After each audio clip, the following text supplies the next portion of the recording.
ஒரு நெல்லை வைத்து அதை 100 நெல்லாக மாற்றும் விவசாயி சிறந்த விஞ்ஞானி.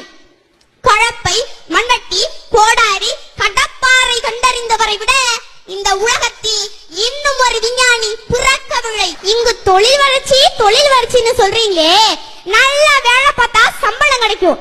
சம்பளம் கிடைச்சா நல்லா சாப்பிடலாம். அப்ப அந்த சாப்பாடு எங்க இருந்து வருது? யாருக்கிட்டையும் பதில் இல்ல. விவசாயத்தை படிக்காதவன் செய்கிற தொழில் என்று நீங்க நினைக்கிறீங்க. விவசாயம் என்பது தொழிலே கிடையாது. அது நம்முடைய பண்பாடு, வாழ்வியல் என்பதை நீங்க புரிஞ்சுக்கணும். விவசாயத்தை படிக்காதவன் செய்கிற தொழில் என்று நீங்க நினைச்சீங்கன்னா, படிச்சவனுக்கெல்லாம் பசிக்காதான்னு கேட்டா பதில் இல்ல. அப்ப படிச்சவன் சாப்பிடாத, யார் சாப்பிடாத? விதைகள் உறங்கினாலும் விதைத்தவன் உறங்குவதில்லை.